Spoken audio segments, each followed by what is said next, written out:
Hello students. तो class 10th का chapter number 1 real numbers, इस चैप्टर में यूज होने वाले सभी कॉन्सेप्ट्स को डिटेल वे में एग्जांपल्स के साथ हम इंट्रोडक्शन वाली वीडियो में कंप्लीट कर चुके हैं। और आज इस वीडियो में हम इस चैप्टर के एनसीईआरटी के सभी क्वेश्चंस को डिटेल वे में एक सिंगल वीडियो में ही कंप्लीट करेंगे। चलिए शुरू करते हैं। तो चलिए एक्सरसाइज 1.1 करेंगे। और अगर आपने इस वीडियो से पहले इंट्रोडक्शन पार्ट कंप्लीट कर लिया है तो अच्छी बात है, अगर नहीं किया है तो घबराने वाली बात नहीं है, हम सभी क्वेश्चंस को डिटेल कॉन्सेप्ट्स के साथ ही कंप्लीट करेंगे। चलिए क्वेश्चन नंबर 1 करेंगे पहले। Express each number as a product of its prime factors. तो हमें इन नंबर को, ये जो 5 पार्ट है ना, हर एक पार्ट को प्राइम फैक्टर्स के प्रोडक्ट के फॉर्म में लिखना है। बहुत आसान है, छोटी क्लासेस में आपने सीखा है। अगर नहीं ध्यान आ रहा तो भी घबराने वाली बात नहीं है, अभी मैं आपको समझा देता हूँ। पार्ट फर्स्ट है 140। तो इसके हम प्राइम फैक्टराइजेशन मेथड के थ्रू इसके प्राइम फैक्टर कर लेते हैं, जैसे कि हमने छोटी क्लासेस में सीखा है। 140 हमने ऐसे लिख दिया। और इनको सभी नंबर जितने भी इसमें सभी पार्ट है ना, सभी को जब एक एक करके करेंगे तो यहाँ जो नंबर लिखेंगे ना, इसको हम प्राइम नंबर से डिवाइड करेंगे, जैसे 2 से 3 से 5 से, इस तरह से। तो यहाँ पे लास्ट में 0 है, ये पूरा एक इवन नंबर है, तो हम इवन नंबर यानी 2 से ही शुरुआत कर देते हैं। 2 से ही कैंसिल आउट हो जाएगा, यानी 2 से डिवाइड हो जाएगा। 2 7 जा 14, ठीक है, बचेगा 0, तो 2 0 0। तो 2 से फिर से ये डिविजिबल है, तो 2 की टेबल में 2 का अगर 35 से मल्टीप्लाई करेंगे तो 70 आ जाएगा। तो 2 से अगर आप ऐसे देख लो, 2 3 या 6 1 0, यानी 2 5 या 10, आप ऐसे कर लो, ठीक है। अब 2 से जाएगा नहीं, अब ये 5 से चला जाएगा, तो 5 7 जा 35, ठीक है। आप 7 से भी कर सकते थे पहले, फिर उसके बाद 5 कर लेते, कोई दिक्कत नहीं, ठीक है। ये तो हो गए इसके प्राइम फैक्टराइजेशन मेथड से हमने फैक्टर कर लिए। अब हमें इसको एक्सप्रेस करना है तो कोई दिक्कत वाली बात नहीं है। हमने 140 ऐसे लिखा, इसको इक्वल करना है। देखो यहाँ पर 2 इंटू टू इंटू टू, मतलब 2 बार 2 है, और फिर 5 इंटू 7 है। फिर हम 2 कितनी बार है, 2 बार ये रिपीट हो रहे हैं, तो एक बार हमने 2 की पावर 2 इस तरह से लगा दी, इंटू ये 5 है, एक बार है, तो 5 हम एक बार लिख सकते हैं, और 7 एक बार है। बस हो गया काम हमारा, ठीक है। चलिए सेकंड पार्ट देखते हैं। सेकंड पार्ट है हमारा यहाँ पर 156, ठीक है। 156 ये भी हमारा एक इवन नंबर ही है, लास्ट में हमारा 6 है ना, लास्ट में अगर ये 1 प्लेस पर 6 है तो इवन नंबर है, 2 से ही डिवाइड हो जाएगा पहले। 2 7 जा 14, बचेगा 1 1 और 6 16, 2 8 जा 16, फिर 2 से चला जाएगा ये, 2 3 जा 6, 1 बचेगा, 1 8 18, 2 9 जा 18। अब 39 3 से चला जाएगा, ठीक है, 2 से तो जाएगा नहीं, ऑड नंबर आगे लास्ट में 9, तो 3 1 जा 3, 3 3 जा 9। अब 13 आ गया। अब 13 तो खुद एक प्राइम नंबर है, तो 13 की टेबल में ही आएगा, 13 1 जा 13। तो 156 के हम प्राइम फैक्टर के फॉर्म में, प्राइम फैक्टर के प्रोडक्ट के फॉर्म में इसको एक्सप्रेस कर देते हैं। तो 2 बार ये 2 है, तो हमने लिख दिया 2 की power 2 into 3 into 13 into 3 into 13 हो गया। अगर आप चाहो तो इसको 2, जैसे 2 की पावर मैंने लगा दी ना, आप इसको 2 इंटू 2 ऐसे भी लिख सकते थे, कोई दिक्कत वाली बात नहीं है। चलिए थर्ड पार्ट 3825, थर्ड पार्ट यहाँ पर लिख देते हैं 3825। तो यहां पर देखिए लास्ट में है, यानी 1 स्पेस पर है 5, तो आराम से ये 5 की टेबल में चला जाएगा। तो इसको पहले 5 से ही डिवाइड करते हैं। तो 5 7 जा 35, 38 है ना, तो 3 तो छोटा है, तो 38 ले लेते हैं एक साथ। तो 5 7 जा 35, बचेगा 3 3 2 32, 5 6 जा 30, फिर 2 और 5 5 5 जा 25, फिर 5 से चला जाएगा, 5 1 जा 5, बचेगा 2 2 6 26, 5 5 26, तो 5 5 जा 25, बचेगा 1 1 5 15, 5 3 जा 15, ठीक है। अब ये 5 की टेबल में तो जाएगा नहीं, 3 से चला जाएगा, 3 5 जा 15, 3 1 जा 3, फिर से 3 से चला जाएगा, क्योंकि अगर इन दोनों को प्लस किया जाए 5 + 1 6, अगर इन नंबर्स का सम किया जाए, अगर वो सम जो है 3 की टेबल में आ जाए तो पूरा नंबर 3 से डिविजिबल हो जाता है। ये हमने डिविजिबिलिटी टेस्ट सीखा था क्लास 6th में, ठीक है। तो 3 1 जा 3, बचेगा 2 2 1 21, 3 7 जा 21। अब 17 की टेबल में ही आएगा, 17 1 जा 71 लिख देते हैं। 3825 के जो ये नंबर आगे कितने, 5 2 बार है, 5 2 बार है और 3 2 बार है। आप इसको 5 स्क्वायर इंटू 3 स्क्वायर इंटू 17 के फॉर्म में लिख सकते हैं। हो गया कंप्लीट। चलिए पार्ट 4 देखते हैं। पार्ट 4 है ये है 5005, ये नहीं है, 5005। यहाँ पर देखो 1 प्लेस पर है 5, यानी ये 5 की टेबल में आराम से चला जाएगा। तो 5005 हम पहले शुरुआत करेंगे 5 से ही। 2 की टेबल में तो आएगा नहीं, क्योंकि यहाँ पर ऑड नंबर है ये। तो 5 से 5 बन जा 5, फिर 0 0, फिर 5 बन जा 5। अब किसकी टेबल में आएगा? अब अगर इसको देखें तो देखो 2 से तो जाएगा नहीं, 3 से अगर देखें तो 3 से डिविजिबिलिटी चेक करते हैं, इन सब का सम 1 + 1 2 यानी 3 की टेबल में भी नहीं जाएगा। 7 से चेक करें, 7 बन जा 7 बचेगा 3, 7 बन जा 7 बचेगा 3, 3 0 30, तो 7 4 जा 28 बचेगा 2, 2 1 21, 7 की टेबल में ही आ जाएगा। ठीक है, तो 7 1 जा 7 बचेगा 3, 3 0 कितना हो जाएगा 30, 7 4 जा 28 बचेगा 2, 2 1 21, 7 3 जा 21। ठीक है, अब किसकी टेबल में आ जाएगा 1 4 3, तो अगर 4 और 3 7, 7 और 1 8, ये 2 3 7 इन तीनों टेबल में तो नहीं आएगा। और अगर आगे देखें तो 13 की टेबल में, हाँ 13 से चला जाएगा, 13 1 जा 13 बचेगा, यहाँ 14 में से 13 को माइनस करेंगे तो 1 1 और 3 13, फिर से 13 बन जा 13। अभी 11 एक खुद प्राइम नंबर है, तो 11 बन जा 11। क्या लिखेंगे? 5005 इक्वल टू, सभी सिंगल सिंगल बार है ना, तो हम लिख सकते हैं 5 × 7 × 13 × 11। क्लियर हो गया सभी?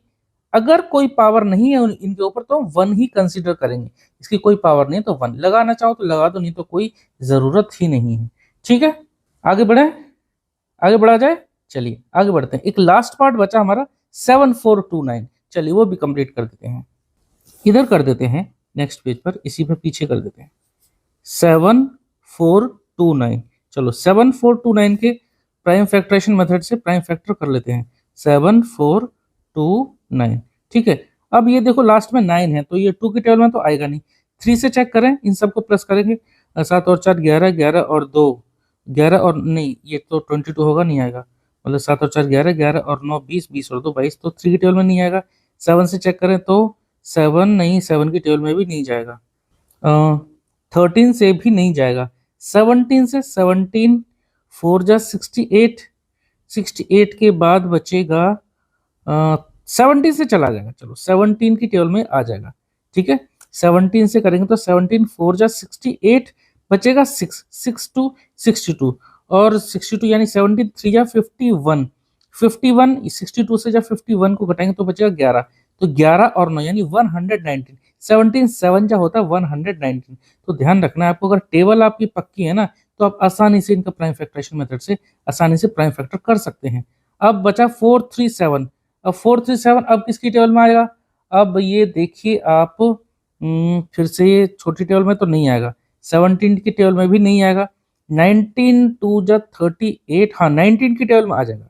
ठीक है, 19 2 जा 38 बचेगा कितना 5, 5 और 7 यानी 57, और 19 3 जा 57, और ये 23 बचा, 23 अपने आप में एक प्राइम नंबर है, तो 23 बन जाए 23।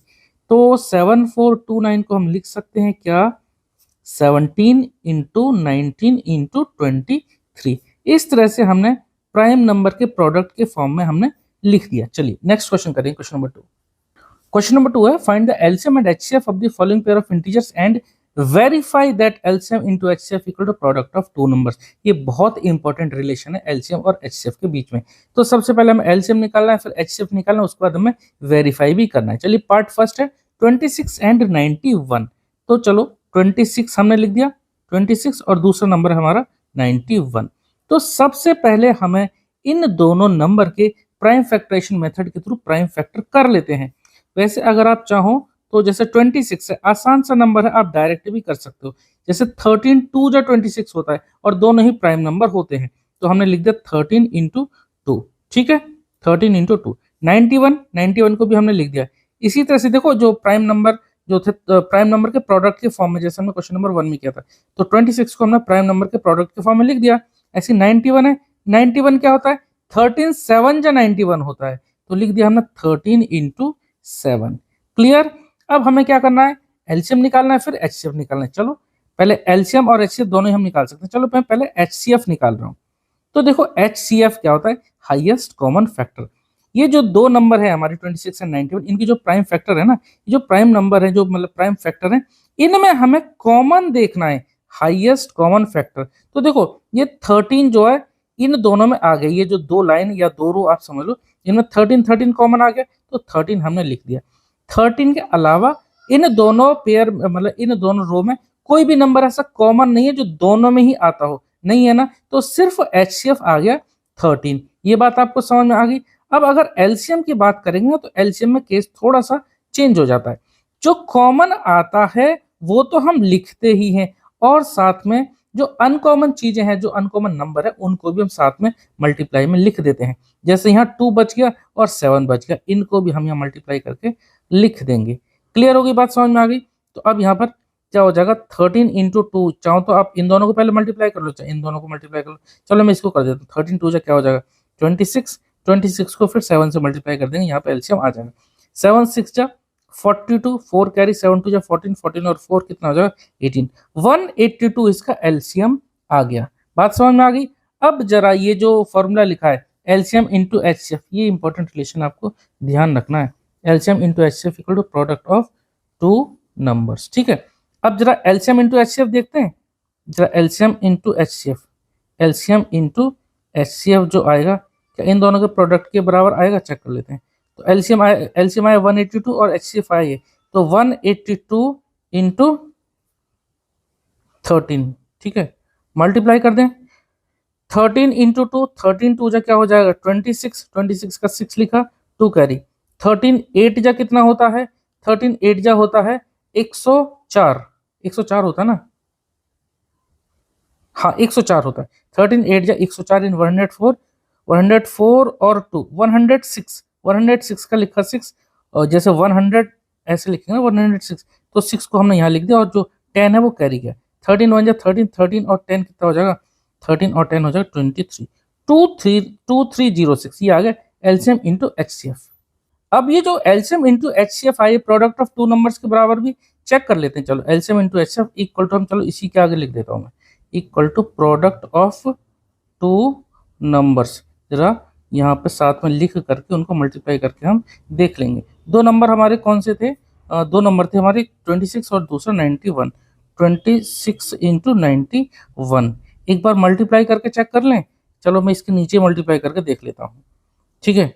तो पहले लिख दिया 26 और स्क्रीन में नहीं आ रहा ना, थोड़ा ऊपर करता हूँ, 26 इंटू 91 चेक करके देख लेते हैं। 1 6 जा 6, 1 2 जा 2 और यहाँ पर 9 6 जा 54 यानी 4, 5 कैरी, 9 2 जा 18, 18 और 5 कितना हो जाएगा, ये हो जाएगा 23, 23। तो 6 और 4 2 6, 3 2 2 3 6 6, यानी पहले मैंने मल्टीप्लाई में गड़बड़ कर दी थी, ये आ जाता 2366। अरे हाँ देखो ये तो आ गया हमारे, चलो 2366। अब मैंने कहीं ये गलती कर दी, देखो मुझे गलती ध्यान आ गई कहाँ करी, ये तो ठीक है, चलो ये ठीक है। यहाँ थोड़ा ना यहाँ 6 आएगा, कैसे देखो, ये 13 2 जा 26 किया, 6 किया, 2 हमारे कैरी था, मैंने कैरी को नहीं जोड़ा, और 13 8 जा क्या आएगा 104, 104 और 2 कितना आ जाएगा 106, तो मैंने कैरी को यहाँ नहीं लिखा, तो 106 का मतलब 106, तो यहाँ लिखूंगा 6 और 10 कैरी जाएगा, 13 1 13, 13 और 10 23, ठीक है। तो ये थोड़ी सी गड़बड़ हो गई थी। तो देखो एलसीएम इंटू एचसीएफ कितना आ गया 2366, यहाँ पर प्रोडक्ट ऑफ टू नंबर क्या आ गया, वो भी आ गया 2366, तो ये क्या हो गया हेंस वेरीफाई, हेंस वेरीफाई, ठीक है। इस तरह से आपको करना है, या तो आप अलग अलग स्पेस में कर दो, पहले एलसीएम इंटू एचसीएफ निकाल लो, उसके बाद प्रोडक्ट ऑफ टू नंबर अलग निकालो, उन दोनों को इक्वेट करके दिखा दो इक्वल, ठीक है। इस तरह से करना है। चलो सेकंड पार्ट देखते हैं, उम्मीद करेंगे उसमें इस तरह की मिस्टेक ना हो, ठीक है। चलो सेकंड पार्ट है हमारा 510 एंड 92, ठीक है, 510 एंड 92। एलसीएम और एचसीएफ निकालने के लिए पहले इन दोनों के हम प्राइम फैक्टर कर लेंगे। 510 हमने ऐसे लिख दिया, लास्ट में 0 है, लास्ट में 0 है तो ध्यान रखना ये 5 की टेबल में आराम से चला जाएगा और 2 की टेबल में भी चला जाएगा, ठीक है। तो पहले हम इसे किससे 2 से डिवाइड करें, थोड़ा सा पेज नीचे कर दूं, हल्का सा विजिबिलिटी अच्छी लगी, हाँ चलो इसे 2 से भी आप डिवाइड कर सकते हो, 5 से भी, चलो मैं डायरेक्ट 5 से ही करता हूँ। 5 1 जा 5, उतारेंगे 1, ना जाने का 0, यहाँ बच्चे बहुत गलती करते हैं डिवाइड में, तो ना जाने का 0 लगाएंगे, 5 2 जा 10 ये आएगा, ठीक है। अब 5 की टेबल में नहीं आएगा, अब 2 की टेबल में आएगा, 2 5 जा 10, 2 1 जा 2, अब 2 5 जा 10, 2 1 जा 2, ठीक है। अब ये आ जाएगा 3 की में, 17 3 जा 51 होता है, तो 3 1 जा 3 यानी 17 आ जाएगा। अब 17 1 जा 17, दूसरा नंबर था 92, यहाँ पे लिख देते हैं 92।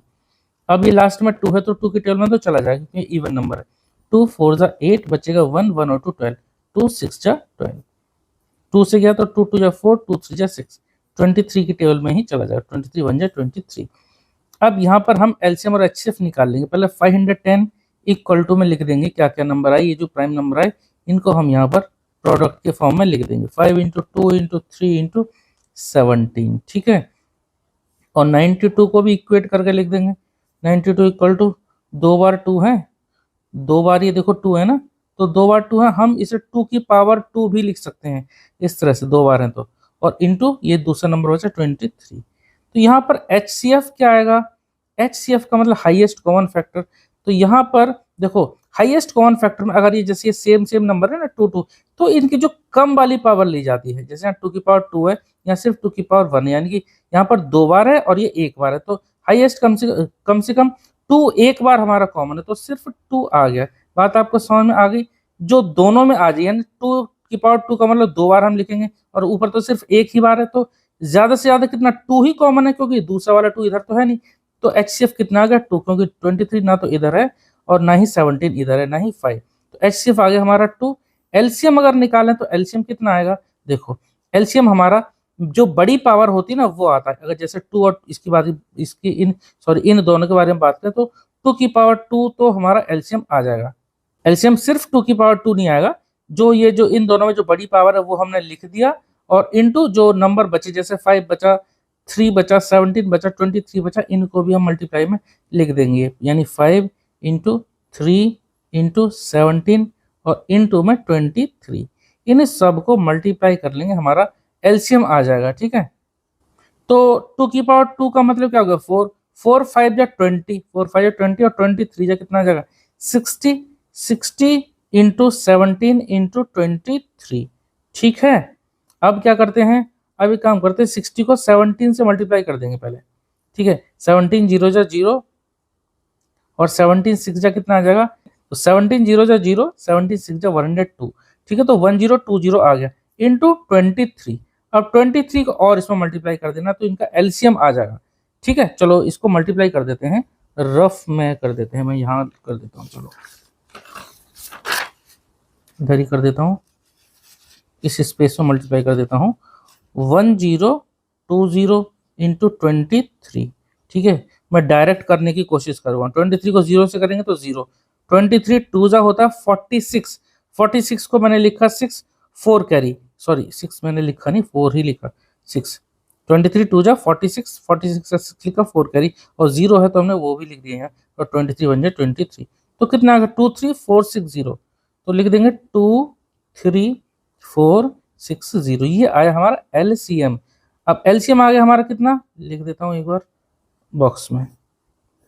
अब एलसीएम इंटू एचसीएफ देखते हैं, प्रोडक्ट ऑफ 2 नंबर के बराबर आता है क्या, ठीक है। एलसीएम इंटू एचसीएफ, अब जरा जगह थोड़ी सी कम है, काम करता हूँ यहाँ कर देता हूँ। एलसीएम इंटू एचसीएफ कितना है एक बार में वो लिख देता हूँ, एलसीएम इंटू एचसीएफ कितना आ जाएगा, एचसीएफ कितना आया था 2, और एलसीएम कितना है 23460, ठीक है। मल्टीप्लाई कर देते हैं, तो 2 0 जा 0, 2 6 जा 12, 1 कैरी, 2 4 जा 8 और 1 9, 2 3 जा 6, 2 2 जा 4, ठीक है। एक बार फिर से चेक कर लेते हैं, 2 0 जा 0, 2 6 जा 12, 1 कैरी, 2 4 जा 8 9, 2 3 जा 6, 2 2 जा 4, इतना ही आएगा। एलसीएम इंटू एचसीएफ आ गया हमारा इतना। अब जरा प्रोडक्ट ऑफ नंबर देख लेते हैं, वो कितना आता है, प्रोडक्ट ऑफ 2 नंबर, कौन कौन से नंबर है, 510 एंड 92, 510 इंटू 92, ठीक है। मल्टीप्लाई कर देंगे, और मल्टीप्लाई हम कर देते हैं रफ पेज पे, ठीक है। आपको सामने दिखाता हूँ, एक मिनट रुकिए बस, हाँ यहाँ कर देते हैं 510 इंटू 92, ठीक है। 2 0 जा 0, 2 1 जा 2, 2 5 जा 10 इंटू 9 0 जा 0, 9 1 जा 9, 9 5 जा 45, 0 2 9 6 और 4, कितना आ गया, क्या ना 46920, ठीक है। कितना आ गया 46920, यहाँ भी देखो वही था, यानी कि एलसीएम और एचसीएफ का मल्टीप्लिकेशन इतना आया, प्रोडक्ट ऑफ 2 नंबर के बराबर आ गया ना। तो हम यहाँ लिख देंगे क्या, हैंस वेरीफाइड, लिख देंगे इधर, यहाँ लिख देंगे हैंस वेरीफाइड, क्लियर है। चलो ये 2 पार्ट हमारे हो गए, 26 एंड 91 को हमने प्रूव कर दिया, 510 एंड 92 को। अब ये बचा थर्ड, तो थर्ड पार्ट में आपको होमवर्क में दे रहा हूं, करने का तरीका आपको मैंने बता दिया, इसी तरह से करना, ठीक है। चलिए नेक्स्ट क्वेश्चन करेंगे, क्वेश्चन नंबर 3। क्वेश्चन नंबर 3 देखते हैं। तो यहाँ पर हमें एलसीएम और एचसीएफ निकालना है और प्राइम फैक्टराइजेशन मेथड का यूज करके, लेकिन यहाँ पर नंबर है 3, कोई दिक्कत नहीं, आसानी से हम इसको भी सॉल्व कर देंगे। तो नंबर है हमारे पास 12, 15 और तीसरा नंबर है 21, ठीक है। आराम से पहले इन तीनों नंबर के अलग अलग प्राइम फैक्टर कर लेते हैं। जैसे अगर हम 12 के करें, 12 के अगर हम प्राइम फैक्टर करेंगे तो 2 6 जा 12, 2 3 जा 6 और 3 1 जा कितना आ जाएगा 3। ऐसे ही अगर 15 के करेंगे तो 15 के 3 5 जा 15, 5 1 जा 5, यही रहेंगे। 21 के अगर हम करेंगे तो 21 के 3 7 जा 21 और 7 1 जा 7, यही तो रहेगा। अब हम क्या करेंगे, ये लिख लेते हैं, यानी 12 को इक्वेट करेंगे इसके प्राइम नंबर के प्रोडक्ट के फॉर्म में। देखो दो हमारे 2 बार है, तो हम इसको 2 की पावर 2 लिख सकते हैं इंटू 3। 15 को लिख देते हैं नेक्स्ट लाइन में, तो 15 इक्वल टू क्या आएगा, 3 एक बार है तो 3 इंटू 5। 21 को लिख देते हैं, 21 को लिख देते हैं 3 इंटू 7, ठीक है। एचसीएफ अगर हम निकालें पहले, अगर हम पहले एचसीएफ निकालें तो highest common factor in HCF क्या होता है, इन तीनों रो जो हैं इनमें सबसे ज्यादा कॉमन, जैसे 3 यहाँ पर भी है, यहाँ पर भी, यहाँ पर भी, तो तीनों में ये 3 3 आ रहा है, तो एचसीएफ आ गया सिर्फ 3, क्योंकि 3 के अलावा कोई दूसरा नंबर नहीं है जो कि हमारे तीनों रो में कॉमन हो। तो एलसीएम क्या आएगा, एलसीएम में हम क्या करेंगे, देखो जो 2 की पावर 2 है, यहाँ पर और कहीं है नहीं, तो ये जो हमारा एचसीएफ आया, जो एचसीएफ की जो वैल्यू है वो तो हमारा कॉमन है ही तीनों में, वो लिख दिया हमने एक बार, यानी 3 लिख दिया। इसके अलावा कुछ और कॉमन बचता है, 2 की पावर 2 यानी 2 है, यहाँ पे कहीं पे है ही नहीं, तो जो नंबर 2 की पावर 2 है उसको हमने लिख दिया। 2 की पावर 2 को हम इस तरह से मल्टीप्लाई करके लिख सकते हैं, या आप 2 की पावर 2 भी लिख सकते थे। एक बचा 5 और ये 7, ये भी बचे, उनको भी हम साथ में लिख देंगे। इसके अलावा कोई नंबर तो नहीं बचा, ये भी हो गया, मतलब ये दोनों नंबर हो गए और ये, ठीक है। तो बस मल्टीप्लाई करके लिख देते हैं। 3 2 जा 6, 6 2 जा 12, 12 5 जा 60 और 60 को 7 से मल्टीप्लाई कर देंगे तो ये आ जाएगा 420, ठीक है। 420 इसका एलसीएम आ गया और एचसीएफ इसका आ गया 3। क्लियर हो गया, ठीक है। एलसीएम और एचसीएफ निकाल लिया। चलो सेकंड पार्ट देखते हैं। सेकंड पार्ट में 17 23 एंड 29, 17 23 एंड 29, यहां पर अगर देखा जाए तो देखो एलसीएम कितना आएगा या एचसीएफ कितना आएगा, इनके फैक्टर्स पर डिपेंड करता है। यहां पर मैं सीधे सीधे आपको एक लाइन में इसका आंसर दे सकता हूं। 17 भी एक प्राइम नंबर है, 23 भी एक प्राइम नंबर है और 29 भी एक प्राइम नंबर है। तीनों में कुछ भी कॉमन फैक्टर है ही नहीं, यानी अगर डायरेक्ट अगर आप लिखना चाहो तो आप इसका आंसर लिख दो क्या 1। जब भी कुछ भी कॉमन ना हो तो एचसीएफ आता हमेशा 1। कैसे, देखो 17 को आप क्या लिखेंगे 17 इंटू 1, 23 को आप क्या लिखेंगे 23 इंटू 1 और 29 को आप क्या लिखेंगे इक्वल टू, ये 29 को आप क्या लिखेंगे 29 इंटू 1, क्योंकि कुछ भी कॉमन नहीं है। इंटू 1 आप ना भी लगाओ तो भी कोई दिक्कत वाली बात नहीं थी ना, लेकिन हम एचसीएफ निकालें इसलिए मैंने 1 तो लिख दिया क्योंकि दूसरा कॉमन फैक्टर है ही नहीं, तो इसलिए एचसीएफ तो आगे डायरेक्ट 1।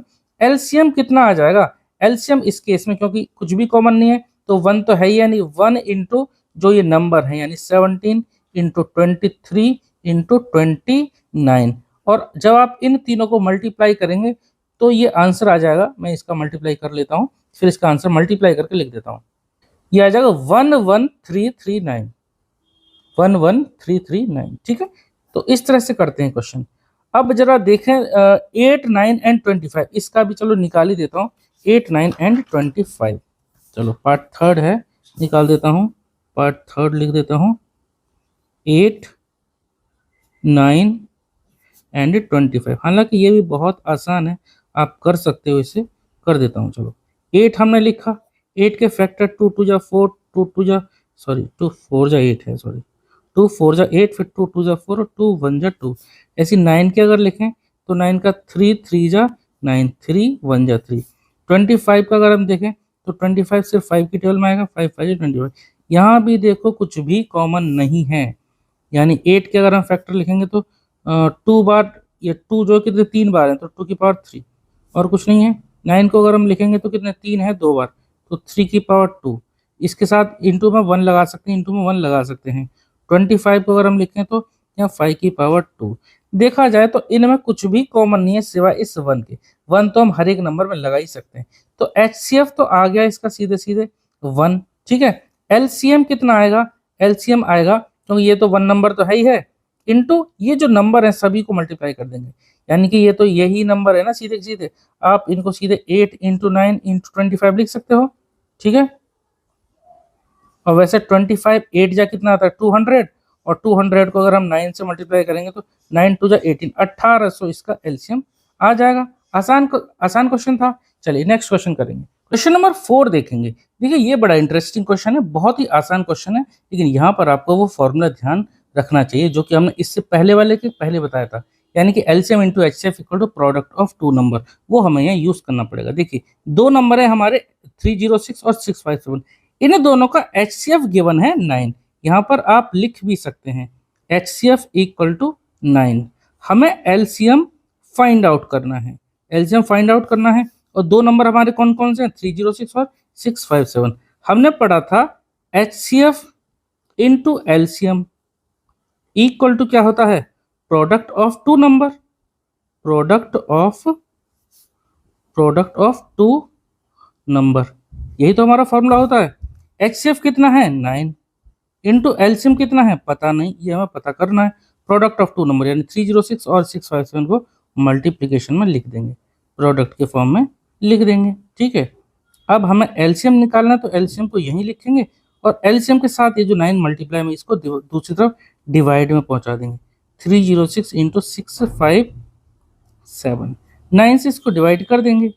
अब 9 से इन दोनों नंबर में जो सा आसानी से डिवाइड हो जाए उसको आप कर दो। ठीक है, वैसे तो ये भी हो जाएगा 9 3 या 26, चलो इसी को कर देते हैं। 9 1 जा 9, 9 3 जा 27, बचेगा 3 3 6 36, 9 4 जा 36, बचा क्या? 34 इंटू 657, मल्टीप्लाई कर देते हैं, साइड में इधर ही कर देता हूँ। 657 34 से कर देते हैं। 4 7 जा 28, 2 कैरी, 4 5 जा 20 और 2 22, 4 6 जा 24 26, 3 से करेंगे, 3 7 जा 21, 2 कैरी, 3 5 जा 15 यानी 17, और 3 6 जा 18 19। तो 8 3 6 6 12 13 3 यानी कि 12, 22338, 22338। ठीक है, इसका आंसर कितना है? 22338। तो मल्टीप्लाई करके लिख दिया 22338, ये हमारा आंसर आ गया। ठीक है, चलो नेक्स्ट करेंगे। अब देखो ये क्वेश्चन है हमारा फंडामेंटल थ्योरम ऑफ अरिथमेटिक। तो ये क्वेश्चन करेंगे, आसान क्वेश्चन है लेकिन बहुत बार पूछा भी जाता है। चेक करना है हमें कि 6 की power n can and with digit 0 for any natural number. हालांकि ये क्वेश्चन मैंने जो इंट्रोडक्शन वाली जो वीडियो थी इस चैप्टर की, उसमें भी मैंने आपको सॉल्व करके बताया था। ठीक है, अगर आपने नहीं देखी तो आप वो भी देख सकते हो, उसमें आपको इस चैप्टर के और डीप में कॉन्सेप्ट समझने को मिल जाएंगे। 6 की पावर n को अगर हम लिखेंगे, इसके अगर फैक्टर करेंगे, 6 के फैक्टर क्या होते हैं? 2 और 3, तो 2 इंटू 3 आप इस तरह से लिख सकते हैं। पावर n लग रही है तो हम इन दोनों पे ही पावर n लगा देंगे। ठीक है, हमने जो लॉज ऑफ एक्सपोनेंट्स पढ़े थे, इसमें पावर की यानी कि ऊपर वाले सेम होती है एक्सपोनेंट, तो इनके बेस को मल्टीप्लाई कर देते हैं अगर बीच में ऑपरेशन मल्टीप्लाई में हो रहा है तो। ठीक है, और अगर डिवाइड हो रहा होता तो हम इन दोनों को डिवाइड कर देते। तो 6 को हमने क्या लिख सकते हैं? 2 इंटू 3 और दोनों पे पावर लगा दिए। अब देखो 6 के फैक्टर, ध्यान रखना, अगर कोई नंबर डिजिट 0 से खत्म हो रहा है ना, तो डिजिट 0 से खत्म होगा तो उसमें 2 और 5 उसके जो प्राइम फैक्टर्स और जो फैक्टर्स जो होंगे ना, उनमें 2 और 5 दोनों ही कंपलसरी हैं। वो ये दोनों नंबर हमारे आने ही चाहिए। ठीक है, दोनों ही नंबर आने चाहिए, कोई एक नंबर के आने से बात नहीं बनेगी। जैसे यहाँ 2 तो है, 5 और होना चाहिए था, तब जाकर ये 0 आएगा। मतलब 0 आएगा मतलब वंस प्लेस पे 0 आएगा। जैसे मैं आपको एक एग्जांपल देता हूँ, कोई भी आप एक नंबर देख लो, जैसे 20 ले लो, 20 में 0 आ रहा है ना, अगर इसके फैक्टर चेक करके देखें तो क्या आएगा? 2 इंटू 5, 2 5 या 10 और 10 2 या 20। चलो मैं यहाँ लिख देता हूँ 20, देखो आ रहे हैं ना, हटा देता हूँ। तो 20 के फैक्टर में देखो 2 और 5 ये आ रहा है, इसके अलावा चाहे कुछ भी हो कोई फर्क नहीं पड़ेगा। कोई भी नंबर हमारा 0 से एंड तब होगा जब उसमें लास्ट में मतलब उसके फैक्टर में 2 और 5 दोनों ही होगा। आप कोई भी नंबर उठा के देख लेना, उसके फैक्टर करना, उसमें 2 और 5 दोनों ही आएंगे। तो यहाँ पर 6 की पावर n में एक बात और आप ऐसे चेक करके देख सकते हैं, जो मैं बताने वाला हूँ आपको करना नहीं है पर आप करके देख लो ऐसे साइड में। 6 की पावर n, यहाँ पर अगर n लेता हूँ 1, n की अगर 1 लेता हूँ तो 6 आएगा, n की वैल्यू अगर लेता हूँ 2, 6 की पावर 2, यानी 6 इंटू 6 कितना आ जाएगा, 36 आएगा। 6 की पावर 3, 6 इंटू 6 इंटू 6 3 बार लिखेंगे तो कितना आ जाएगा, 216 आ जाएगा। यहाँ भी अगर आप देखें तो लास्ट में 6 ही आ रहा है, कोई जीरो वगैरह तो नहीं आ रहा ना।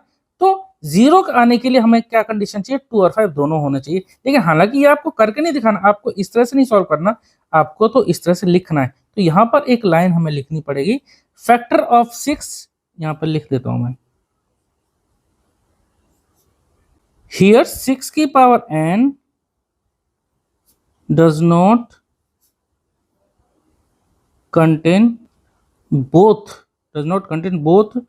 2 and 5 as its factor।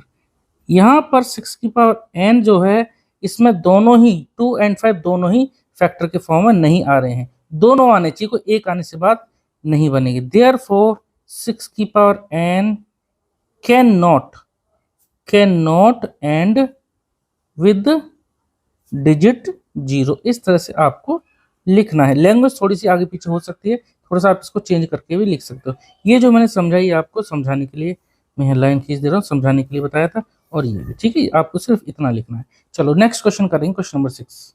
मैंने आपको इंट्रोडक्शन वाली वीडियो में कंपोजिट नंबर के बारे में डिटेल में समझाया था, यहाँ उसी पर बेस्ड ये क्वेश्चन है। चलो मैं यहाँ आपको समझाता हूँ, एक्सप्लेन करना है कि क्यों ये नंबर कुछ मल्टीप्लाई में है एंड ये नंबर कुछ मल्टीप्लाई में है। ये कंपोजिट नंबर्स हैं, ठीक है, और यहाँ बीच में प्लस भी लग रहा है। तो कंपोजिट नंबर कैसे है ये पता करना है।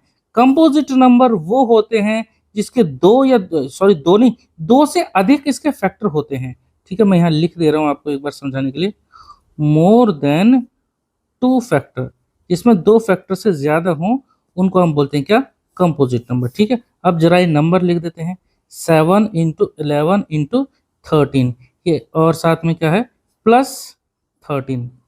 अच्छा, ये 2 पार्ट है भाई, देखो एक पार्ट तो हमारा इतना एंड का, ये दूसरा क्वेश्चन है, ठीक है, एनसीईआरटी का ही क्वेश्चन है, हालांकि सभी क्वेश्चन एनसीईआरटी के हैं। तो ये एक पार्ट हमारा, ये एक क्वेश्चन ये है, दूसरा क्वेश्चन ये है। तो यहाँ अगर देखा जाए तो ये देखो, ये सब मल्टीप्लाई में है और ये प्लस फिर 13। हम यहाँ से और यहाँ से कुछ कॉमन ले सकते हैं क्या, बिल्कुल ले सकते हैं। 13 हम कॉमन ले सकते हैं, ब्रैकेट लगा दिया।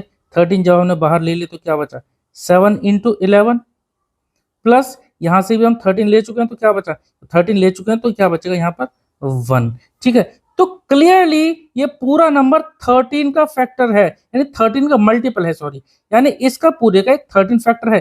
13 इंटू समथिंग जो आएगा वो इस पूरे नंबर से डिविजिबल होगा, यानी 13 इस पूरे नंबर का एक डिविजिबल पार्ट होगा, यानी 13 से अगर मल्टीप्लाई करेंगे कुछ तो ये पूरा नंबर आ जाएगा, ठीक है।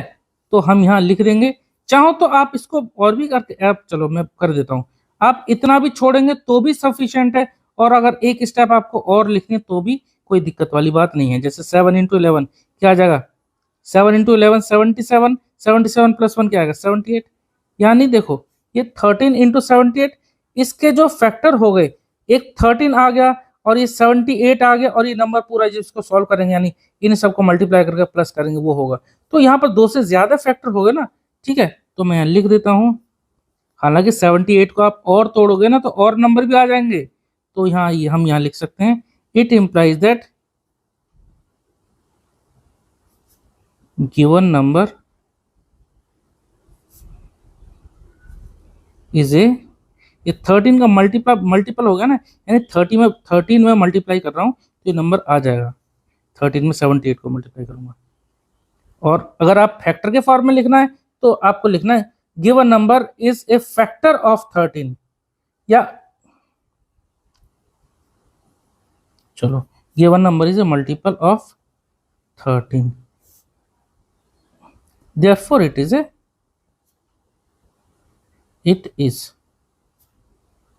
composite number, ठीक है। therefore it is a composite number। अब 13 के साथ एंड 78 भी लिख सकते थे, ठीक है। चलो सेकंड जो पार्ट है इसमें वो भी मैं लिख देता हूं, ये वाला 7 into 6 into 5 into 4 into 3 into 2 into 1, और यहाँ प्लस में है 5, प्लस लग रहा है। अब जब प्लस लग रहा है तो ये जो मल्टीपल वाली टर्म है, यहाँ से 5 कॉमन लिया जा सकता है, ले लेते हैं, और लगा देते हैं ब्रैकेट। 5 को छोड़ के ये सब नंबर हमको लिख सकते हैं। 7 इंटू 6 इंटू 5 छोड़ दो तो क्या बचा 4 इंटू 3 इंटू 2 इंटू 1 प्लस 5 की जगह पे, क्योंकि 5 हमने ले लिया, यहाँ बचा 1। ठीक है, कई बार कुछ बच्चों को डाउट रहता है कि सर यहाँ 1 कैसे आ गया। तो देखो, अगर आप 5 को अंदर मल्टीप्लाई करेंगे तो यहाँ प्लस 5 को जब 1 से करेंगे तो 5 1 जा 5 आ जाए ना, वही बात आ गई ना, क्योंकि 5 क्या था 5 इंटू 1 था, जब 5 हमने बाहर ले लिया तो क्या बचा सिर्फ 1।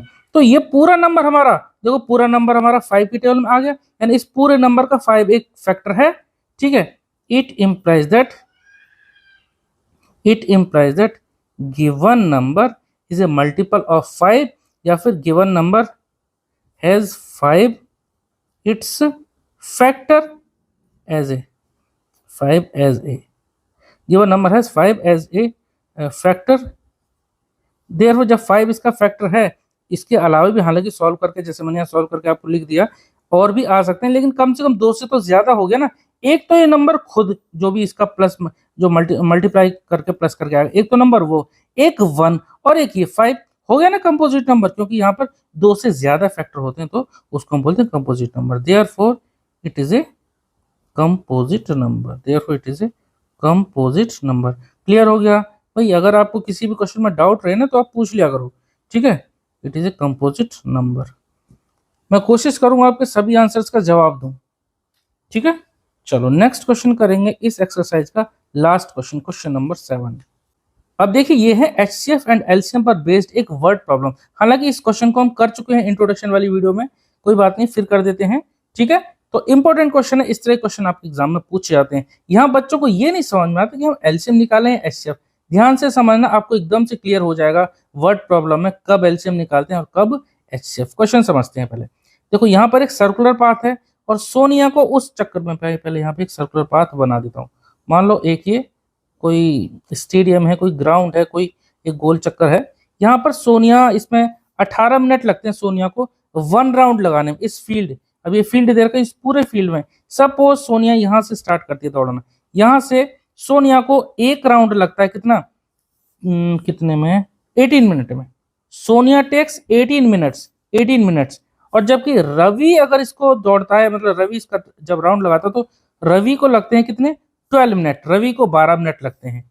ठीक है, अगर ये दोनों सेम पॉइंट से स्टार्ट हुए, सपोज यहीं से पहले सोनिया ने स्टार्ट किया और यहीं से पहले रवि ने स्टार्ट किया, सोनिया को लगे 18 मिनट एक चक्कर लगाने में, रवि को लगे 12 मिनट एक चक्कर लगाने में। अगर ये दोनों सेम पॉइंट से स्टार्ट होते हैं दौड़ना, सेम डायरेक्शन में, तो कितनी मिनट्स बाद ये सेम स्टार्टिंग पॉइंट पर मिल जाएंगे। क्वेश्चन आपको समझ में आ गया? फिर समझिए, सोनिया और रवि यहीं से दौड़ना स्टार्ट किए। सोनिया ने एक चक्कर लगाया कितने, 12 मिनट में। उसका जब रवि दौड़ने गया तो उसको, सॉरी मैंने गलत बता दिया, सोनिया ने 18 मिनट में लगाई, ये रवि ने लगाया। तो सोनिया ने लगाया 18 मिनट में, पहले 18,12 ऐसे लिख देता हूँ, ये सोनिया ऐसे लिख दिया, मैं ये रफ ये फिगर के साथ बता रहा हूँ। सोनिया ने 18 मिनट में और रवि ने 12 मिनट में। ठीक है, आप इस तरह से समझ लो। तो कितने टाइम बाद, कितने मिनट बाद अगेन दोबारा स्टार्टिंग पॉइंट पर मिलेंगे। अब यहां से आप सीधी सी बात समझो, जब एक को लगा 18 मिनट, पहला ने आके 18 मिनट कंप्लीट कर ली, दूसरे ने आके 12 मिनट कंप्लीट कर ली, तो ये तो सीधी सी बात है, एक राउंड के बाद तो दोनों नहीं मिलेंगे। क्लियर हो गया? क्योंकि एक को तो दौड़ने में 18 मिनट लगी और उसके बाद, और ये रवि था वो 12 मिनट में कंप्लीट करके आगे बढ़ गया। ठीक है, तो पहले राउंड में तो मिले नहीं, सेकंड में भी हो सकता है ना मिले, या हो सकता है थर्ड में मिले या फोर्थ में मिले। तो सीधी सी बात है, जो टाइम आएगा एटलीस्ट इन दोनों से तो ज्यादा आएगा। इंडिविजुअली अगर देखा जाए तो 18 मिनट से ज्यादा टाइम लगेगा, 12 मिनट से भी ज्यादा टाइम लगेगा। अब यही आपको ध्यान रखना है, अगर हमारा आंसर हमें यहां से प्रतीत हो रहा है कि इन दोनों से ज्यादा आएगा, अगर आंसर हमारा आए ज्यादा, तब हमें क्या निकालना है, एलसीएम। ये ध्यान रखना है। ठीक है, तो हमें क्या निकालना है, एलसीएम निकालना है दोनों का मतलब एक 18 नंबर था और दूसरा नंबर क्या था, 12। ठीक है, 18 मिनट और 12 मिनट का हमें एलसीएम निकालना। मैं यहां लिख देता हूं, वी हैव टू फाइंड क्या, एलसीएम ऑफ 18 एंड 12। ठीक है, तो मैंने ट्रिक क्या बताई आपको, अगर आपको लगता है कि इसका आंसर इन दोनों से ज्यादा आएगा तब आपको एलसीएम निकालना है, और अगर आपको लगे कि आंसर इन दोनों से कम आएगा, तो कम कैसे आ सकता है? 18 मिनट में तो एक चक्कर हो रहा है ना, 12 मिनट में एक चक्कर हो रहा है, तो अब एक चक्कर को लगाने में एटलीस्ट इतना टाइम तो लगेगा ना, इससे कम तो लगेगा नहीं, तो इससे कम आंसर नहीं आएगा, ज्यादा आएगा, तो हम निकालेंगे एलसीएम। निकाल लेते हैं। 18 का हम लिखेंगे 2 9 जो 18 होता है, तो 2 इंटू 3 इंटू 3 ऐसे लिखेंगे, या फिर आप इसको लिख सकते हैं 2 इंटू 3 की पावर 2, और दूसरे नंबर का 12 है, 12 को आप लिखेंगे क्या 4 इंटू 3, 4 3 12 होता है, यानी 2 की पावर 2 इंटू 3, यही तो लिखेंगे। 18 के जो फैक्टर हमने लिखे ये लिखे, और जो 12 के लिखे ये लिखे। अब इनका अगर एलसीएम निकालना है तो एलसीएम में जो हाईएस्ट पावर है वो तो लिख देते हैं, जैसे 3 है, या 3 2 बार है, या 3 1 बार है, तो हम सिर्फ 3 की पावर 2 लिखेंगे, ये वाला तो इसमें इंक्लूड हो गया, और यहाँ पर इन दोनों में 2 की पावर 2 बड़ी है, तो हमने लिख दिया 2 की पावर 2, ये इसका एलसीएम आ गया। सॉल्व कर लेते हैं। 3 की पावर 2 का मतलब क्या है, 3 इंटू 3 यानी 9, और 2 की पावर 2 का मतलब क्या हुआ 4, तो 4 9 जा 36, और क्योंकि आंसर हमारा मिनट्स में था तो 36 minutes will be the answer. Clear हो गया? इस तरह से हमारी फर्स्ट एक्सरसाइज 1.1 कंप्लीट हो गई। अब चलिए नेक्स्ट एक्सरसाइज करते हैं 1.2। चलिए अब शुरू करते हैं एक्सरसाइज 1.2। एक बात और देखो, ये वीडियो तो बड़ी है क्योंकि यहाँ हमने पूरा चैप्टर कवर किया है, सभी क्वेश्चन आंसर इस चैप्टर के कवर कर रहे हैं। बाकी हम पहले जो यानी कि इस वीडियो से पहले भी हम जो है पूरे क्लास 10 की जो मैथमेटिक्स है उसके सभी चैप्टर्स के सभी क्वेश्चंस को कवर कर चुके हैं। वहां हमने छोटी छोटी वीडियो बनाई है, कई बार तो हमने सिंगल क्वेश्चंस की भी वीडियो बनाई है। तो अगर आपको किसी दूसरे चैप्टर में अगर डाउट है तो आप वो प्लेलिस्ट चेक कर लेना, वहां पर आपको क्वेश्चन वाइज क्वेश्चन भी कुछ वीडियोस मिल जाएंगी। ठीक है, बाकी हम यहाँ तो पूरी चैप्टर को ही कवर कर रहे हैं, यानी कि दोनों एक्सरसाइज वीडियो में कवर हो जाएंगे।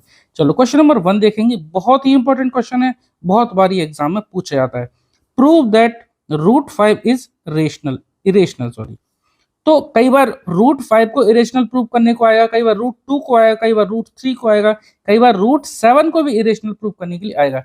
तरीका सबका एक ही है, स्टेप्स जो हम लिखेंगे वो आपको फॉलो करनी है, और हर एक क्वेश्चन में वो सेम स्टेप्स ही लिखनी है, बस कुछ जगह वैल्यू चेंज हो जाएंगी। ठीक है, चलिए करेंगे। देखिए ऐसे क्वेश्चन में जब हमें कोई नंबर रूट वाला इरेशनल प्रूव करना, तो सबसे पहले हम वो मान लेते हैं कि ये इरेशनल नहीं, ये एक रेशनल है। तो सबसे पहले हम यहाँ लिखेंगे let us assume to the contrary, let us assume to the contrary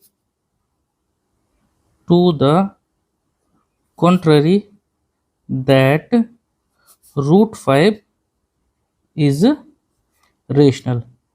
हम इसे रेशनल नंबर मान लेते हैं, और जब ये एक रेशनल नंबर है तब हम इसे p/q के फॉर्म में या a/b के फॉर्म में लिख सकते हैं। ठीक है, अपॉन में लिख दिया, यानी कि ये जब हमें इसको रेशनल नंबर मान लिया तो इसको हम रेशनल नंबर के फॉर्म में लिख देते हैं, और साथ में लिख देंगे a और b हैं क्या, where a and b, sorry यहाँ a रह गया, where a and b are coprime. A और बी क्या है, दोनों को प्राइम। और को प्राइम नंबर कौन से होते हैं, को प्राइम वे नंबर्स होते हैं जिनके कोई कॉमन फैक्टर नहीं होते, आपस में कोई कॉमन फैक्टर नहीं होते 1 के अलावा। तो हर एक प्राइम नंबर आपस में को प्राइम्स होते हैं। कुछ ऐसे नंबर्स भी होते हैं जैसे कि 4 हुआ और 5 हुआ, कोई भी दो लगातार नंबर, दो कंसेक्यूटिव नंबर हमेशा को प्राइम होते हैं। तो ऐसे दो नंबर जो कि 1 के अलावा कोई भी कॉमन फैक्टर नहीं होता उनको बोलते हैं को प्राइम। ठीक है, तो हमने √5 = a/b लिखा। अब हम दोनों को क्रॉस मल्टीप्लाई कर देंगे, तो ये क्या आ जाएगा, b√5 = a आ जाएगा। ठीक है, अब हम स्क्वायरिंग बोथ साइड कर देंगे। क्या करेंगे, अब हम स्क्वायरिंग बोथ साइड लिख देंगे, स्क्वायरिंग बोथ साइड। स्टेप्स आप ध्यान रखना, जो जो स्टेप्स हम करते जा रहे हैं ऐसे ही, क्योंकि देखो ये क्वेश्चन थोड़ा सा लिखने में लेंथी जरूर लगता है, लेकिन आपके एग्जाम में, आपके एग्जाम्स के लिए बहुत इंपॉर्टेंट है, आपको स्टेप्स याद रखनी है। स्क्वायरिंग बोथ साइड्स, जब हम इसका स्क्वायर करेंगे तो ये कितना आ जाएगा, b√5 है तो b√5 का हो जाएगा b², और √5 का स्क्वायर हो जाएगा 5। तो मैं 5b², ये √5 का स्क्वायर जो है उसको पहले लिख दूं, कोई दिक्कत वाली बात नहीं है, और a का स्क्वायर लिख दिया। अब यहाँ पर 5 इंटू समथिंग = a² आ रहा है, यानी जो 5 है ये a² को डिवाइड कर रहा है। ठीक है, तो हम यहाँ लिख देंगे therefore a² is divisible by 5। और जब a² डिविजिबल है तो थ्योरम के अकॉर्डिंग a भी डिविजिबल होगा। ठीक है, हम लिख देते हैं hence a is also divisible by 5। ठीक है, अब हमें एक काम करना है, ए में क्या मल्टीप्लाई करें कि मतलब कि ये पूरी तरह से डिविजिबल हो जाए। तो मान लेते हैं कोई एक इंटीजर, ठीक है, तो हम यहां लिख देते हैं so we can write A equal to 5c। सी कोई एक इंटीजर है, 5 में उस इंटीजर के साथ मल्टीप्लाई करेंगे तब जाके ए आएगा। ठीक है, तो ए इक्वल टू 5c। एक काम हमें और करना है, ये जो थी ना 5b² इक्वल टू इसको हम ना एक इक्वेशन मान लेंगे। अब ए इक्वल टू जो 5c आया, ये हमें यहाँ ए की जगह पुट करना है। Now put the value of A, now put the value of A in equation first. अब ये जो a इक्वल टू 5c आया ना, यहां पुट कर दो इस a की जगह। तो क्या आएगा 5b² इक्वल टू, अब a की जगह लिखेंगे 5c, तो ये हो जाएगा 5c का होल स्क्वायर, और 5c का जब होल स्क्वायर करेंगे तो ये हो जाएगा 25c²। और यहाँ क्या है, ये है 5b²। अब यहाँ पे 5 से 25 कैंसिल आउट हो जाएगा, क्या आ जाएगा b² इक्वल टू 5c²। अब एक बात आप बताइए मुझे, एक मिनट, हाँ देखो, जैसे ये था 5b² इक्वल टू a², तो हमने यहाँ का a² जो 5 से डिविजिबल है, यहाँ पे आ गया ना भाई 5b² इक्वल टू 5c²। इसका मतलब b² जो है वो भी 5 से डिविजिबल है। ठीक है, तो हम यहाँ लिख सकते हैं इट इम्प्लाइज दैट, दिख रहा है ना स्क्रीन पे, हाँ, तो b² इज डिविजिबल बाई 5। जब b² 5 से डिविजिबल है, इसका मतलब जो इंडिविजुअल ये जो b था ये भी 5 से डिविजिबल होगा, जैसे हमने यहां पर लिखा था। ठीक है, hence b is also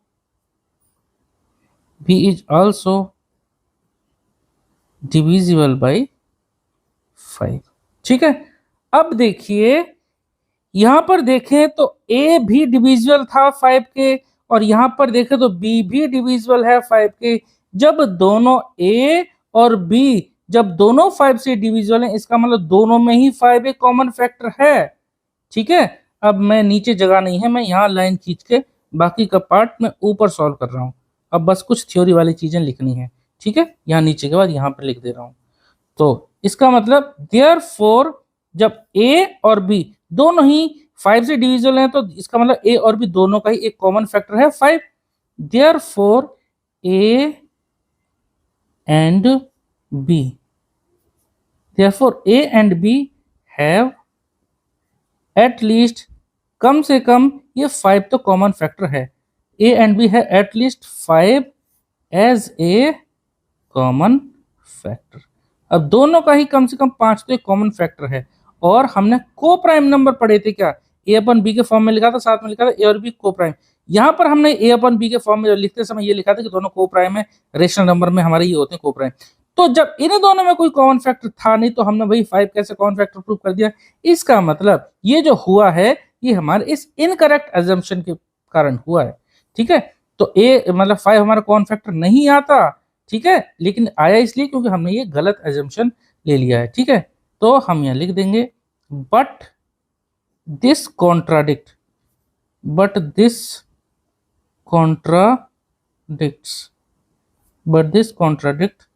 the fact that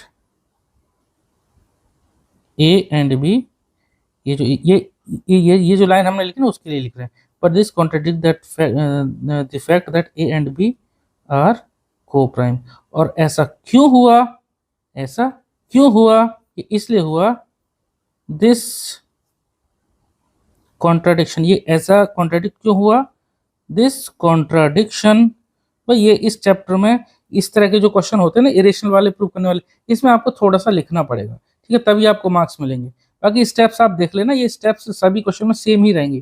ठीक है, तो this contradiction has arisen due to लिख सकते हैं या बिकॉज लिख सकते हैं, due to our incorrect assumption, incorrect assumption, ये हमारे इनकरेक्ट अजम्पशन के कारण हुआ। क्या था, जो लिख सकते हैं कि रूट टू क्या हमने माना था, root two is, sorry root two नहीं, हम रूट फाइव की बात कर रहे हैं ना, तो रूट फाइव इज रेशनल। ये हमारा जो रूट फाइव रेशनल जो हमने माना था, ये हमारा इनकरेक्ट अजम्पशन था। तो देयर फोर वी कंक्लूड, या सो वी कंक्लूड ऐसे भी लिख सकते हैं, so we conclude that root five is, क्या है रूट फाइव, क्या है, एक इरेशनल नंबर। नीचे लिख देता हूँ, नीचे लिख देता हूँ, root five is irrational number. थोड़ा जल्दी जल्दी लिखा है इसलिए थोड़ा राइटिंग गड़बड़ हुई है, तो प्लीज़ आप थोड़ा सा उसको मैनेज करना, ठीक है। लैंग्वेज आपको समझ में आ जाएगी, ठीक है। तो ये आपको स्टेप्स लिखनी है, रूट फाइव हो, रूट टू हो, रूट थ्री हो, रूट सेवन हो, सब में इस तरह का लिखना है। चलिए नेक्स्ट क्वेश्चन की तरफ चलते हैं, question number two. Question number two में हमें प्रूव करना है 3 plus 2 root five is irrational. यहां पर देखो, इससे पहले वाले क्वेश्चन में तो सिर्फ सिंगल रूट फाइव था, यहां पर 3 प्लस 2 रूट फाइव, इसको हमें इरेशनल प्रूव करना है। तो सबसे पहले ये जो क्वेश्चन होते हैं ना इरेशनल प्रूव करने वाले, उनको पहले हम मान लेते हैं, मतलब वही हमें लैंग्वेज लिखनी पड़ेगी, let us assume to the contrary that, ये जो पूरा लिखा है उसको हम इक्वल टू कर देते हैं रेशनल के, ठीक है। तो यहाँ लिख लेते हैं, let us assume, let us assume to the contrary. इस तरह के क्वेश्चन पहले वाले के मुकाबले थोड़ा सा आसान होते हैं, थोड़ी कम स्टेप लिखनी पड़ती हैं। Let us assume to the contrary that, अब जो हमारा क्वेश्चन है यानी कि 3 plus 2 root five is irrational, is irrational, ठीक है।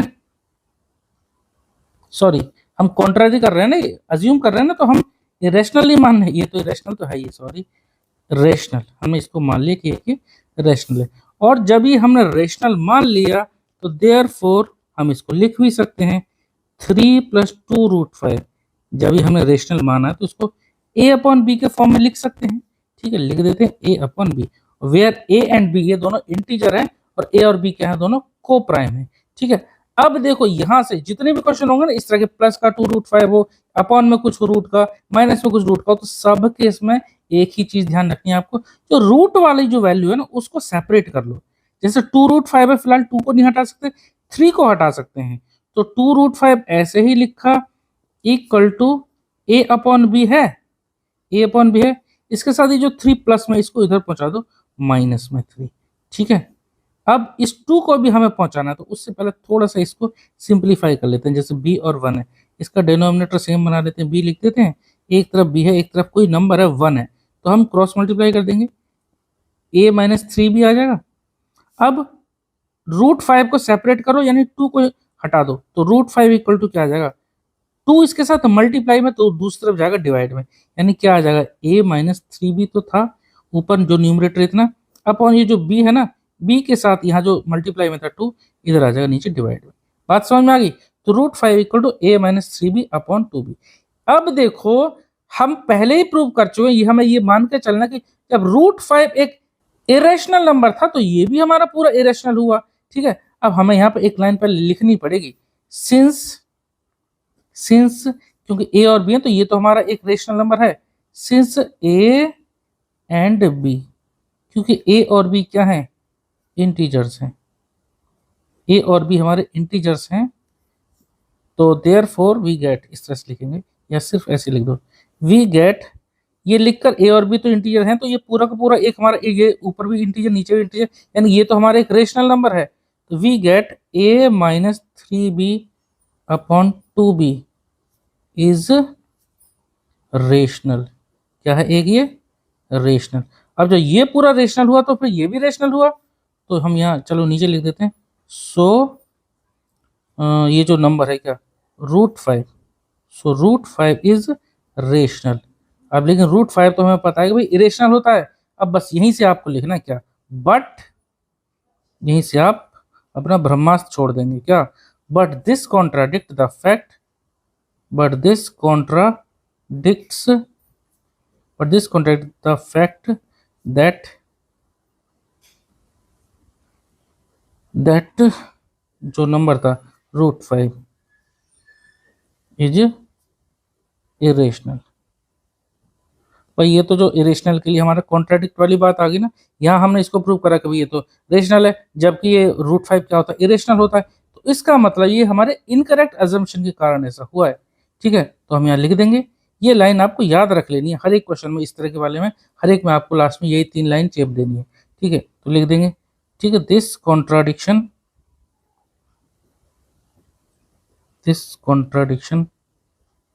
Has arisen.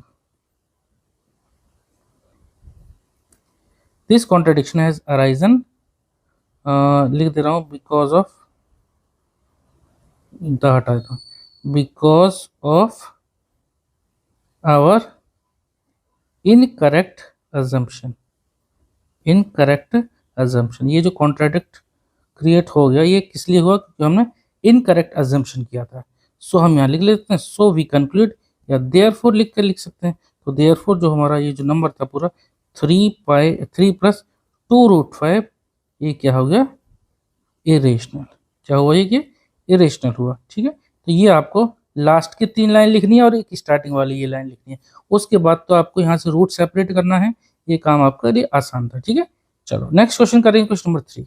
अब देखिए यहाँ पर क्वेश्चन 2 में भी हमें यही प्रूव करने हैं। ये 3 पार्ट हैं, कहीं ना कहीं इनके साथ रूट या तो डिवाइड में है या मल्टीप्लाई में या प्लस में, तो हमें सब में ही यही तरीका अप्लाई करना है जो आपको मैंने इससे पहले वाले क्वेश्चन में आपको समझाया है। जैसे यहाँ पर ये 1/√2 है। ठीक है, तो सबसे पहले यहाँ पर भी हमें वही लिखना है, let us assume to the contrary that 1/√2 is rational. ठीक है, अब लेकिन थोड़ा 1/√2 का ना थोड़ा सिंप्लीफाई भी कर सकते हैं। पहले 1/√2 को आप थोड़ा चेंज कर सकते हो, ऊपर नीचे इसको मल्टीप्लाई कर दिया तो क्या आ गया, √2/2। ऐसे भी आप इसको पहले कर सकते हैं, तो आप पहले कर दो या बाद में भी कर देना। ठीक है, तो मैं यहाँ लिख देता हूं, let us assume to the contrary, let us assume to the contrary that, let us assume to the contrary that 1/√2 is equal to नहीं, is इरेशनल तो था, हमने इसको रेशनल मान लिया। ठीक है, अब जब रेशनल है तो हम 1/√2 को a/b के फॉर्म में लिख सकते हैं। ठीक है, अब आगे बढ़ने से पहले वैसे तो आप क्रॉस मल्टीप्लाई करोगे, लेकिन √2 का भी सेपरेट करना है, तो उसके लिए मैं एक काम करूँगा, जो मैंने आपको ये जो चीज़ बताई ना, इसको आप अब कर सकते हो। ठीक है, 1/√2 को आप क्या लिख सकते हैं, ऊपर नीचे √2 से मल्टीप्लाई कर दिया। बेसिकली हमने क्या करा, ये रैशनलाइज किया है। तो a/b, यहाँ पर क्या आ गया, यहाँ पर आ गया √2/2 इक्वल टू a/b। हमें क्या करना है, हमें तो रूट को सेपरेट करना, रूट को ही रहने दो, तो √2 इक्वल टू 2a/b। ठीक है, ये देखो वहीं आ गए ना स्टेप। अब यहाँ रूट को हमने सेपरेट कर लिया, बस उसके बाद हमें वही लाइन लिख देनी है जो हमने पहले लिखी थी।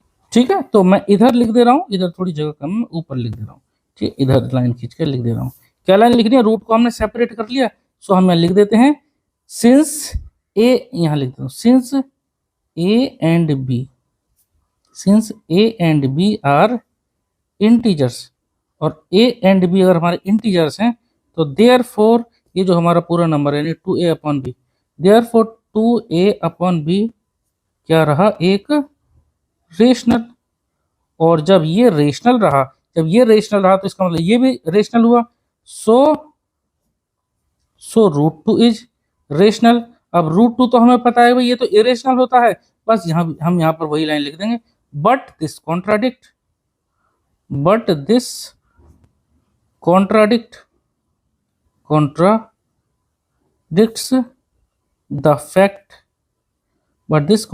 the fact, that √2 is irrational। ठीक है, ये कॉन्ट्राडिक्ट कर रहा है भाई कि ये √2 तो इरेशनल होता है। अब ये ऐसा क्यों हुआ, बस वो लाइन लिख देंगे। ठीक है, ये 3 लाइन तो लास्ट की आपको हर एक क्वेश्चन में इस तरह के प्रूव वाले में लिखनी है, मैं बार बार बोल रहा हूँ, तो आप इसको याद कर लो सही से। तो this contradiction has arisen because of our incorrect assumption, because of our incorrect assumption। ये हमारे इनकरेक्ट अजम्पशन के कारण ये कंडीशन क्रिएट हुई। इसका मतलब जो हमने जो माना था वो रेशनल नहीं, वो इरेशनल था। ठीक है, तो हम लिख देंगे सो वी कंक्लूड, यहाँ पर लिख देंगे so we conclude, we conclude that, अब जो हमारा क्वेश्चन था क्या था, 1/√2 इज इरेशनल। इतना आपको लिखना है, तब आपको मार्क्स पूरे मिलेंगे। ठीक है, तो इन क्वेश्चंस में आपको लास्ट की 3 लाइन याद रखनी है और एक पहली याद रखनी है। बाकी तो बीच में तो क्या करना है, बस रूट वाला जो है उस टर्म को आपको सेपरेट कर देना है। ठीक है, चलो नेक्स्ट करेंगे 7√5।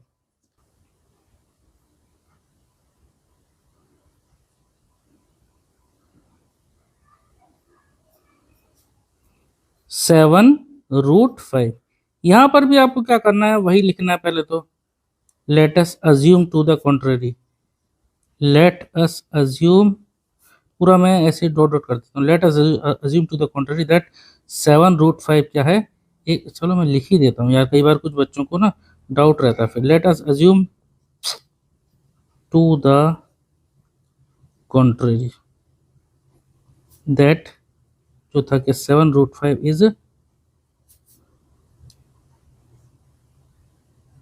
रेशनल। ठीक है, हालांकि ये सब आप लिख सकते हो, पर फिर भी मुझे दोबारा इसलिए लिखना पड़ता है।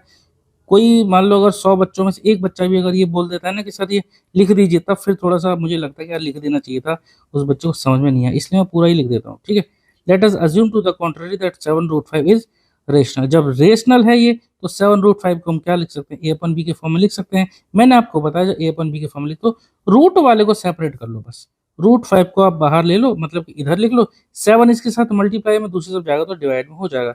a/ क्या हो जाएगा, ये 7 इधर 7 है, ठीक है, ध्यान रखना 7, तो इधर पहुंच जाएगा, इधर डिवाइड में पहुंच जाएगा, तो क्या हो जाएगा 7b। अब जब रूट सेपरेट हो गया, अब यहां पर हम लिख सकते हैं सिंस a और b क्या इंटीजर है, since a and b are integers, a और b क्या है, इंटीजर्स हैं, तो हम ये कह सकते हैं कि, लिख देता हूं, सो वी गेट a/7b पूरा, ये क्या हो गया, रेशनल। अब जब ये हमारा रेशनल हुआ, तो हमें फिर √5 भी रेशनल ही बोलना पड़ेगा। ठीक है, तो हम ये लिखते हैं सो जो नंबर है हमारा क्या, √5 इज रेशनल। अब ये तो हमें पता है कि भाई ये तो रेशनल होता नहीं है, बस हम यहाँ पर लिख देंगे क्या, वही 3 लाइन लास्ट की, बट दिस कॉन्ट्राडिक्ट्स,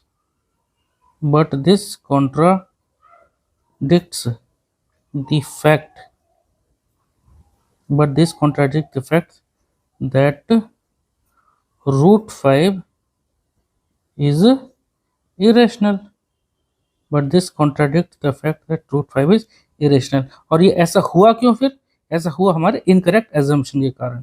तो लिख देंगे दिस कॉन्ट्राडिक्शन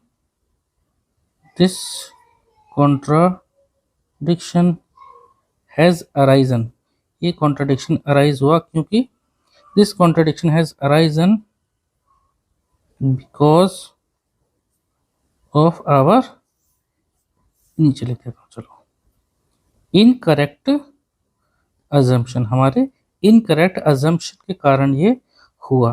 ठीक है, तो मैं लिख देंगे सो वी गेट या वी कंक्लूड, इस तरह से सो वी गेट। अब ये जो हमारा पूरा ये जो था question, so we get 7√5 is क्या है, एक इरेशनल नंबर है।